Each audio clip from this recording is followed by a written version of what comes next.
From FlourishDx, this is the Psych Health and Safety Podcast. With workplace mental health becoming a safety prerogative, this is the source of information on psychological injury prevention and health promotion. Hi, and welcome to the Psych Health and Safety Podcast. My name is Jason and I'm one of the hosts of the show. The aim of the podcast is to rapidly increase the knowledge and application of psychological health and safety in workplaces worldwide. To help with this, we have regular guests from around the world who are leading the way in this important area. But before I introduce our guest and topic for today, allow me to introduce my co-host, Joelle Mitchell. How today, Joelle? I'm okay. We're having some glorious spring Perth weather. Yeah, it's different, isn't it? So it's about normal for Perth in spring. I think it just switches violently between winter and summer. Yeah, we had like this massive storm front or something come through, which is unusual in Perth. Yeah, we had severe weather warnings for basically the entire southern half of the state. Yeah, and then I'm driving to work in the morning and the sun's out. Yeah. Yeah, not a cloud in the sky. It's ridiculous. You must have been driving later than me because there were some clouds in the sky when I started driving this morning, but they disappeared by the time I got here. Yeah. Amazing. It's just Perth for you. Yeah, that's right. Could have put some washing on the line this morning. You could have. I could have. Definitely not last night. I wouldn't have been there this morning. No. So it's Are You OK Day. Is it? Today, Joelle. Yeah. Right. So we didn't get the cupcake, so I can understand why you might not remember that it was Are You OK Day. Brendan might organise some later. I don't know. I feel like if we told Brendan that, he would take that as a good excuse to go and buy some donuts or something. Yeah, and get off keto for a day. Yeah. Do Krispy Kreme do Are You OK Day? I don't know. If they're not, they're missing a trick. Well, I feel like they probably do okay regardless. But anyway, are you okay? I guess. Okay, good. Great. Are you? Okay, moving on. Yeah, I'm fantastic. Thanks. Good for you. That's how you do it, isn't it? Yeah. Sure. Perfect. Yeah. Okay. Excellent. What's the word? I can't think of it now. No. Okay. No. Sandra Lamb put out a cool post about how to ask "Are you okay?" with the psychosocial flavour. I think I saw that. Yeah. I might reshare it. I think it's worthwhile sharing. Good work, Sandra. All right. Well, we've got a guest who is on the other side of the world, so we should probably introduce her in because it's getting late her time. Good call. Cool. All right. So she started her career in law and then moved into the field of positive psychology. She is the author of Beating Burnout at Work, a guest lecturer for the Wharton School Executive Education Programs, and the founder and CEO of the Stress and Resilience Institute. Welcome to the podcast, Paula Davis. Thank you so much for having me. Excited to be here, even though I am on the other side of the world, as you mentioned. Yeah. Well, I think, what brought you to my attention was LinkedIn obviously connects everything. And I think I saw some of what you'd written around resilience and burnout. So I thought, hey, that's perfect for our podcast. So yeah, really grateful that you're able to be on the podcast today and share some of your insights. Thank you. Thank you for having me. I look forward to our conversation. Sorry, that's me missing my cue. Hey, cue. I reckon we'll keep it in. We can keep that. That's fine. So it's 9 o'clock in the morning. Joelle caffeine has not hit her yet. So I got woken up twice last night by a child having dreams and other things. So yeah. Okay. All right. Well, I've had some caffeine, but there's only so much that caffeine can do. We get one slip up an episode. So. Is that the rule? Is it? Well, it's a new rule. Oh, is it me? Just me? I'm the only one who gets one slip up? I get infinite. Yeah. All right. Go your turn. Go. All right. Paula, what podcast do you like to listen to? So I will tell you that my favorite podcasts, a lot of my podcasts, the ones that I listen to tend to be a little bit more light in their content. And I really enjoy the Smart Less podcast. I don't know if you know of that. It's Jason Bateman and Will Arnett and Sean Hayes. And I just love their conversations and their banter. And that is the one that I listen to the most by far. Yep, that's one of mine as well. Yeah, Joelle even got me listening to it. So I've listened to a few episodes. I agree. It's a bit of fun. Yeah. So tell us about your professional career then, please.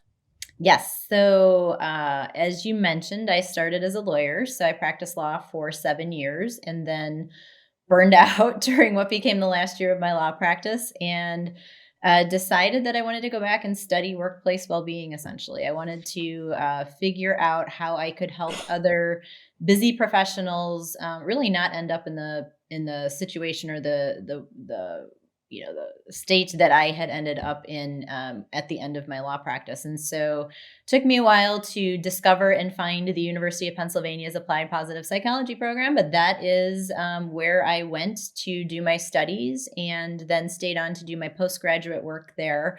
Penn had just started its Train the Trainer program with the United States Army. So teaching their Train the Trainer resilience program essentially to very senior enlisted and officers in the U.S. Army, and eventually to family members as well.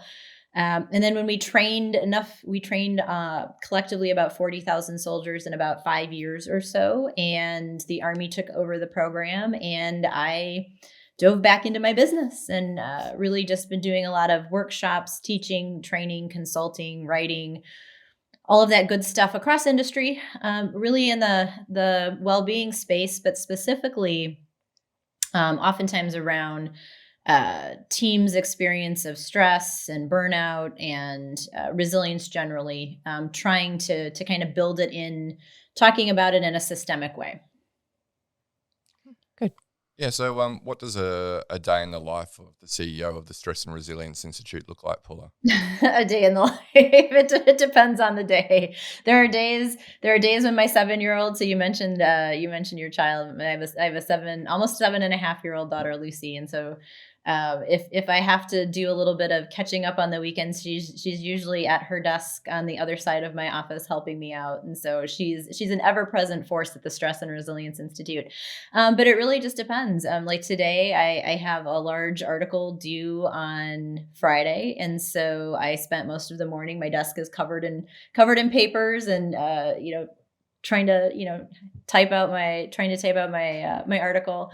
It can be usually a lot of travel, especially now we're coming into, a lot of conferences, and a lot of organizations and law firms and folks who I work with are, doing their thing this fall. And so a lot of travel time, and it's been nice to have a little bit of slower pace over the summer. So I don't burn out, helping other folks, but so there. Yeah, so what sort of industries do you work across? Is it exclusively law, or do you work in other industries as well? Not exclusively law. So I do a lot, though, in the legal profession, both for law firms, for corporate legal departments. I did a program for the Department of Defense Office of the General Counsel last week. And so some government, a little bit of military sprinkled in, but really across industry. So I've done some work in education. I've done some work in healthcare. I've done work with tech companies. I've done work with companies who do environmental related work. I mean, really, it's just, you name it. We've been there. Yeah, well, I think you've definitely hit on some of the big industries that we know. Burnout is a real big problem: healthcare, education, law. So, yeah, your work's much needed, obviously. For sure. So what brought you to our attention was an article you wrote for Forbes, which was titled, "Are You Burnt Out or Just Exhausted?" So what led you to write that particular article? A lot. So one of the things that's really something that I've been struck by, and I'd love to hear your thoughts about this too over the last few years, is certainly the pace of work, the overwhelm, the overload, the languishing, the disengagement, the disconnect, the burnout, and all of that. And I feel like a lot of these terms that people feel all get lumped into the word burnout. Like, we're not being as nuanced as we probably could and should be about the emotional states and the mental states that we've been feeling, especially as the pandemic has sort of, I don't even know what you call it, waned a little bit and changed a little bit. I mean, I think it's still going to be an ever-present force, but I have heard just from so many groups the experience when I really dig in and start to talk to folks about what they're feeling, it's not necessarily burnout, but they're calling it burnout. And so I wanted to just offer like an experience and have, open the door to a conversation to help people really start to specifically understand what is it that you are actually experiencing, because it may or may not be burnout. You may just be exhausted, but you're calling it burnout. So I don't know if you've noticed that as well, but the over categorization, I would say, of everything being burnout is something that I wanted to bring to people's attention. Yeah, I think that's certainly something that we've observed, and probably more broadly, there just seems to be a trend towards using clinical language to describe just the normal range of human experience. I think more broadly, and that has carried over into use of the term burnout to describe probably a wider breadth of symptoms than would be accurate if we were looking at something like the Maslach burnout inventory, for example. Right. It's like I have a bad day at work. I'm just like really exhausted, and I come home and we use the term so loosely. We just say like, "Oh man, I'm so burned out. I've had such a bad day," and we start to lose the specificity and the nuance around what really is burnout and how it's distinguished from other things. Now, a little Easter egg, Joelle, for regular listeners of the podcast. We are in early stages of planning a conference for next year, our first 2-day live event. And Christina Maslach has said that she will do a live podcast recording with us at the event. So she is obviously the person behind the Maslach burnout inventory and one of the key researchers around, creating this definition of what it is. So I guess, Paula, obviously Joelle and I understand, but for our listeners, if burnout isn't just feeling exhausted, what is the criteria then for burnout? Sure. And I think one of the things that's confusing for folks is that exhaustion is it is a piece of the puzzle. And so feeling exhausted, but not just tired every now and again, it's chronically, I describe it as chronically physically and emotionally exhausted. And so I know when I went through what burnout looked like, I mean, I didn't really know what it was at the time, which is weird to say now, but this was, back in 2009. It's just like nothing that I did day in and day out really helped me feel like a sense of replenishment. Like I had energy and I was like, woo, it's Monday morning. I'm so excited to go to work. There was none of that. And it was constant. And I was, staring at the clock, on the weekends, especially if I didn't have to work. And it was those Sunday scaries, like the countdown where I'd start at like 3 p.m. and I'd be like, oh man, I got to go to bed in like 7 more hours. And like, can I freeze time? And nothing that I did could really just like get me the energy that I felt like I needed or felt like I had at other points in time in my career to do what I needed to do and think in the way that I needed to think. And so that's a big piece of the puzzle, that chronic physical and emotional exhaustion. But as I always tell people, that word chronic is really important, right? So it's more often than not consistently over time. That's just how you feel. So that is a first piece. But then there's also a sense of chronic cynicism or frustration. So you might be annoyed by colleagues, annoyed by clients, frustrated by people, frustrated by their questions, where people could, hop down to your office or give you a call or hop on a Zoom and you could chat through issues and whatever it is that your work is tasked to do.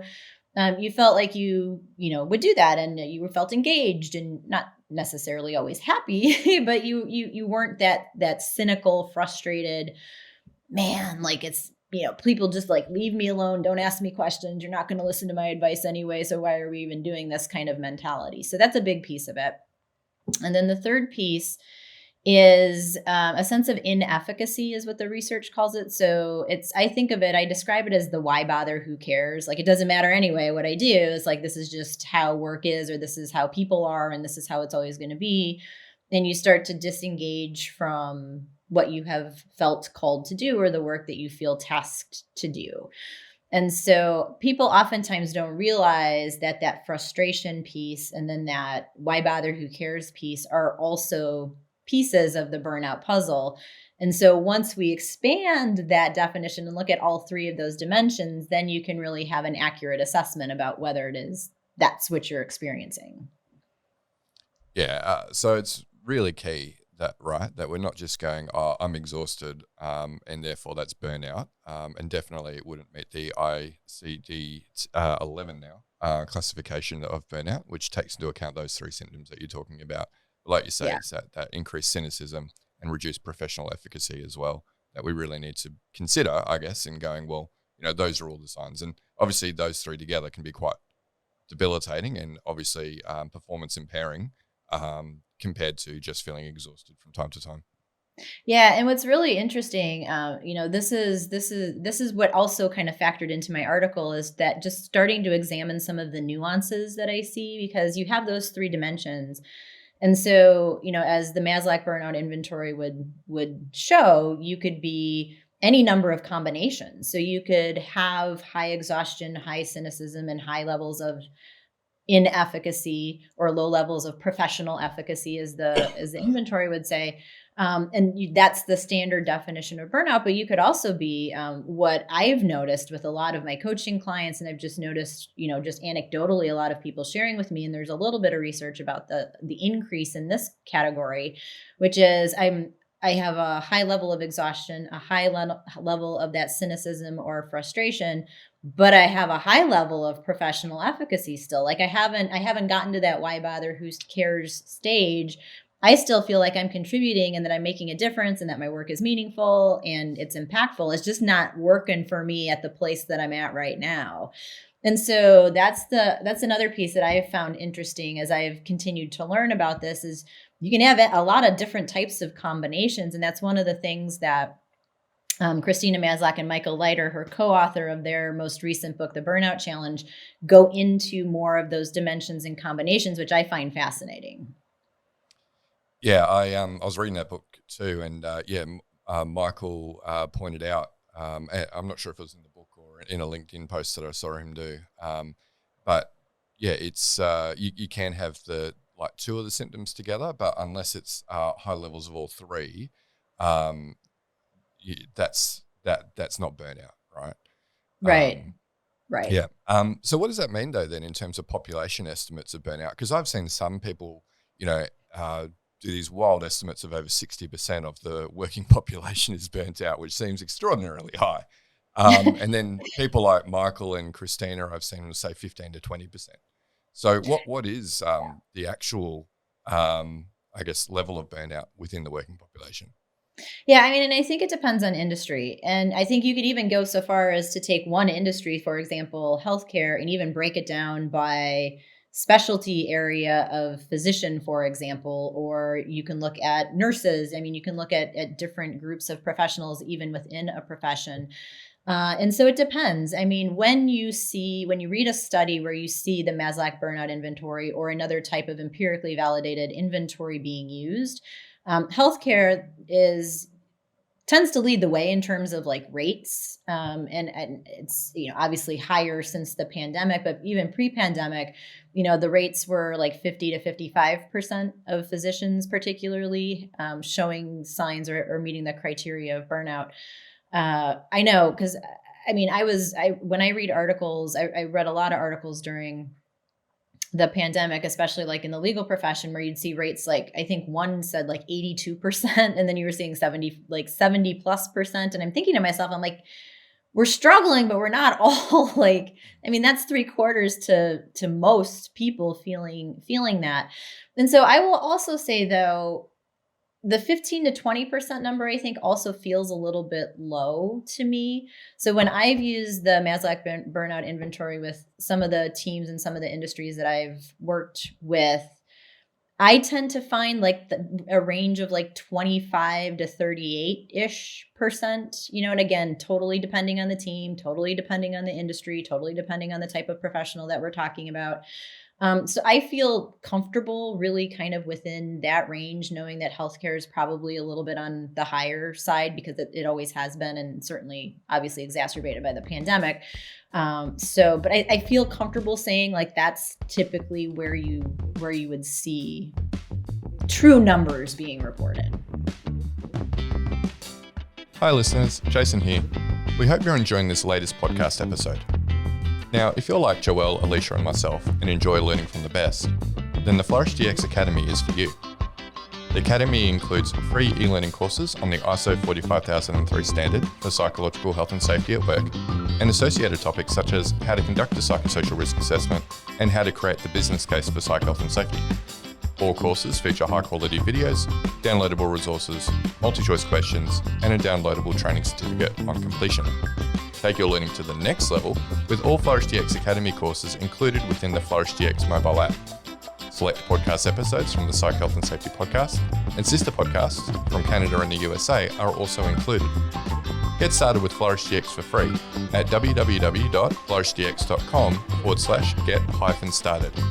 That's www.flourishdx.com/get-started. Now back to this episode. Most of the time on this podcast, we really talk about the psychological health and safety approach, which is about looking at, the systems and structures of work, the way that work is designed and carried out, and making adjustments to the design of work to reduce demands on people and actually take a truly preventative approach in making work a place that's mentally safe and protective for them. Not everybody's in a position to be able to influence the systems of work though. And so for those people who are in a position where they're feeling like they are at risk of burnout, as a consequence of their working environment, but they're not empowered to actually be able to do anything to change their working environment, what are some steps that they can take to protect themselves a little bit? This is such a great question because I've come to realize that so many people in the workplace think of burnout as simply, just this individual, issue, individual caused. And I think of it now as the individual manifestation of a workplace systems or culture issue. So I think you're spot on. And in every program that I teach, I'll talk about what are the kind of the more systemic, core drivers of stress and burnout. And I think it's important for individuals to hear, because one of the questions I always ask is, first of all, which factors do you feel drive stress for your team, in your environment, and for you? But then the next question is always what's within your control to address or fix. And even if you have, a higher level leader title, even at those levels, you're not always able to to fix a big systemic issue that's really probably at the core of this. So I think it's important for folks to realize that that's an important conversation to have, that we do have to continue that systems level conversation.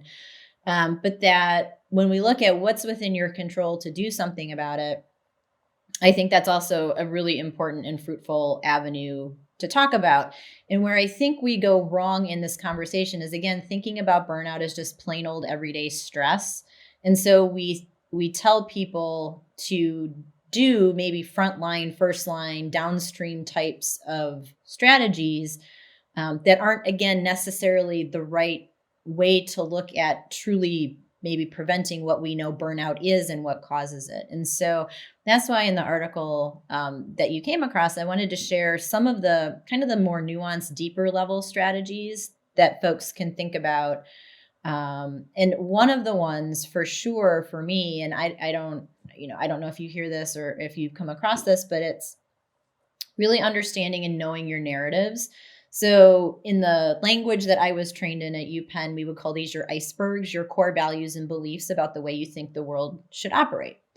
And so for me, when I was in my burnout recovery, this is really the moment when I felt like I started to get better, when I had the hard conversations with myself around like, yeah, you're a people pleaser. You say yes to pretty much everything, especially in the world of work. And I had a hand in engineering my own unmanageable workload. So it wasn't just all of the work that, legal teams were giving me and my clients. It was also me not putting any boundaries around that. I'm very much a recovering perfectionist. I'm very much what I call an achieveaholic. I'm very ambitious. I want to make my numbers. I want to exceed them. I want to get the highest bonus. It's like I'm very driven that way. And those aren't bad things, but I also have to realize that they have limits and I have limits, and I have to figure out what those limits are and be more cognizant of that. So anytime we can sit down and have that conversation with ourselves and really think deeply about what are we saying about what it means to be a good professional, what it means to be, a leader, and how those values and beliefs help us in a lot of ways, but how oftentimes they're so inflexible and rigid that they get in our way and undercut our ability to really think about how we manage our stress and what have you. And so I think it's a very important first step for people to think about and consider. I know in my book, I've got like some self-coaching questions for people to, get started with this, because this is deep internal self-awareness reflection work that we don't oftentimes do, but it's really an important, I think, first step to help people kind of figure out, like, what am I bringing to the table here that's truly impacting how I work? And then what would be the next step after that? I don't know that there's like you have to go in order necessarily, but one of the things that I like to have people do is, another way to think about burnout, certainly around those 3 dimensions that we talked about, but also thinking about what are your job demands and what are your job resources. So in the burnout literature, job demands are things that take consistent effort and energy about your work. And when you don't, have those boundaries and things in place, those can put you on a path that might lead to burnout. And so what are the things that take consistent effort and energy about your work? And then what are your resources? And so again, defined in the research as what are the energy giving and motivational aspects of your work? Because we oftentimes don't think about that. We don't think about, the meaning that our work has, or the relationships that we have, or, some of those energy giving pieces are strengths. Am I using my strengths effectively at work? And so helping people just see what those lists look like and understand, what are some other resources you could potentially be galvanizing? Could you be using your strengths more? Helping people just see sort of some pathways to build some of that energy giving motivational piece of their work, I think, is really important as well. And then I think I think this is really hard, but I think it's important because, this is a theme that I hear consistently from so many people, is that everything seems urgent today in the world of work. Like, when everything is urgent, nothing is urgent, and I have no idea what to even prioritize. And in the article, I wrote that I had I practiced commercial real estate law, and I had a developer client of mine who was always, busy with something, and I need it yesterday. And he would prioritize his work for me with a triage system that he would call nuclear, supernuclear, and catastrophic. So he'd send me a document and he's like, this is in the supernuclear category. And I'm like, I don't even know what that means. Like, this all just sounds really urgent. And so when you lose that sense of like, what do I truly have to do first? And sometimes you may need to, ask a team member or your boss for some cover or some assistance with trying to map that out. We've got to figure out how to kind of parse out, what do I really need to drop everything and do immediately, and what can wait and be done at a different time. Yeah. Role clarity is so important, right? And it's not just about understanding what your responsibilities are, but what is the priority of the day or the week. I do like using your own kind of in-house language, as long as everyone understands what you're talking about, right? Which is a big key. Yeah. We have a Trello board that we operate with our developers, and that's how we prioritize stuff. And we have different terms for levels of importance. That wouldn't make sense to anyone else. Yeah, probably not. No, but no. we know what just it means. Internal shorthand. Yeah. Which is good. Yeah, nuclear and super nuclear, and catastrophic, and catastrophic. They kind of all seem catastrophic. Like, yeah. Is it worse than super nuclear? Yeah. They feel like they're sort of on par. Yeah, in his mind it was, but that didn't translate into anything I knew what to do with. So yeah. So it sounds like sort of understanding your own drivers and recognizing where you need to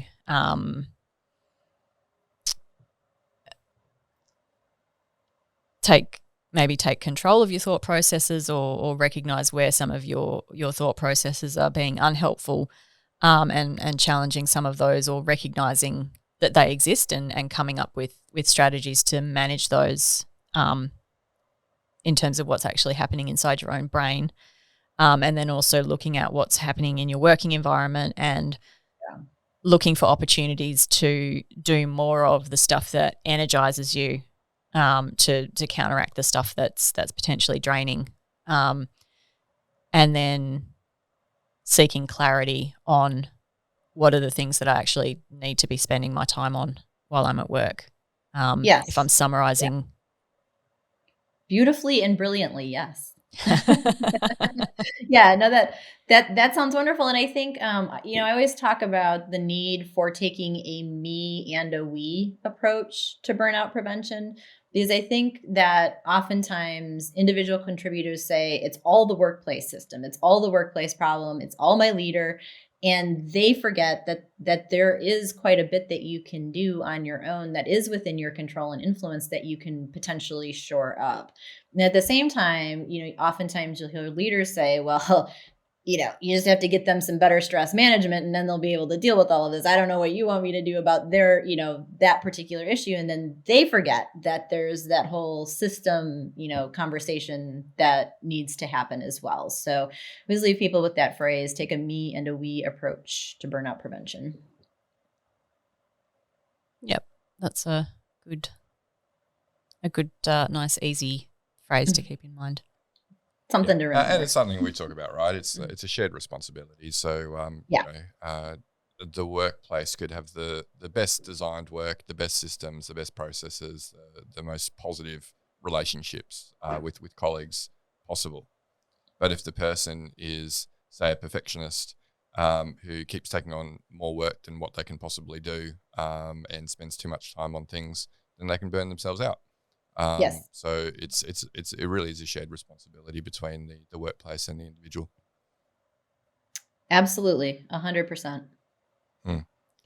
Hey, Paula, it's been a really interesting discussion. One of the questions that we like to ask all of our guests at this stage of the podcast, however, is looking into the future. What are your hopes for the future of workplace mental health? What a great question. So first of all, I hope the conversation continues, because as we start to see different things happen in the world of work. For example, right now, everything is about generative AI and technology and how that's going to reshape and change how people do work and job roles and job titles and all of that. Sometimes I feel, or I worry, that the conversation about mental health and well-being can get lost in the shuffle a little bit, that it's sort of like, well, we did that and we talked about that. And, that's a really cool thing. And yes, it's important. But we're now focused over here on, whatever, kind of new thing is here, or the new crisis or whatever it is that we have to deal with. And so, making sure that the conversation and the importance of that and the business case and all of these things that we all work on continues to be had, I think is really important. And then for me, I just see and would love to see continued the importance of really adding this to leadership training and having leaders really be able to become conversant in a lot of, the skills that we all talk about, and understanding their importance, whether you call them soft skills or human skills or whatever label you give them.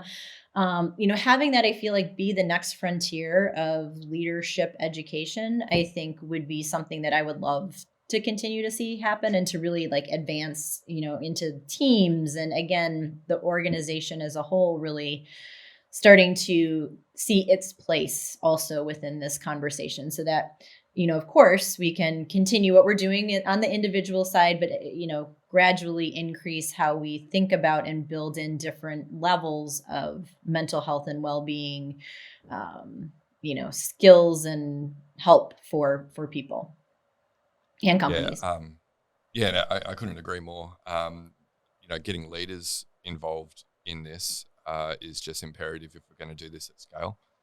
Yes. It's not something that individuals can just be taught, hey, you need to be more resilient or manage your stress better, like we've been talking about. You need still, obviously, changes to the design of work to support people. And it can't just be something that HR or health and wellbeing or, health and safety in an organization do to the organization. It's really the leaders who are the closest to the individual contributors and their experience of work, and have the greatest amount of capacity to change their work if they know what to look for. So we had a bit of a joke.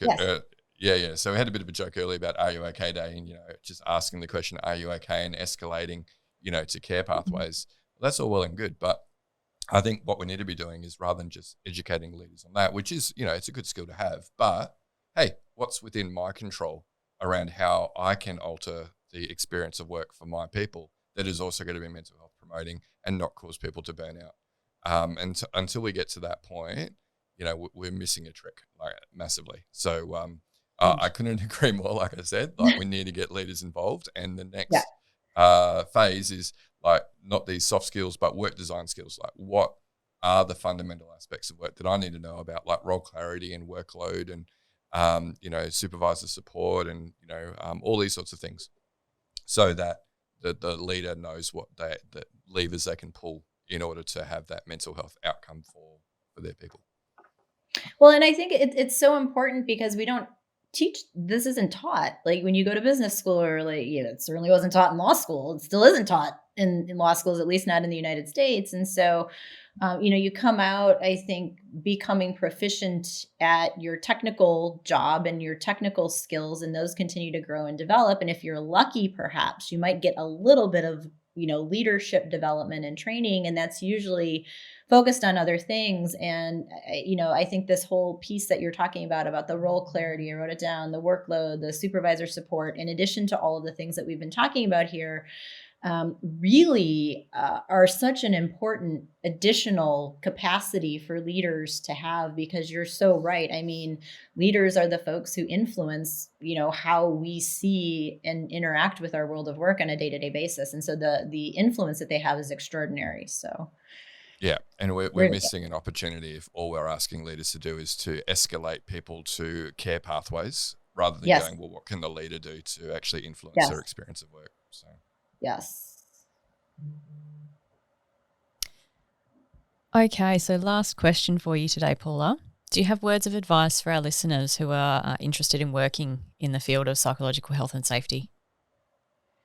I would say, whether you have formal training or not, just get started with conversations that you find interesting and that are important for you. There are so many different types of resources out there now that you can consume. Again, whether you have a formal title or formal education in these types of pathways, there's just so many different ways now for you to take advantage of and learn more about mental health and well-being and psychosocial safety and psychological safety and all of these topics. And so I would just say pick something that is interesting for you and really just start to learn more about it, because I think that the more people who can keep this conversation going and advance it and escalate it and be interested in it, I think it just, will do wonders for the continuity of the conversation, much like we were just talking about.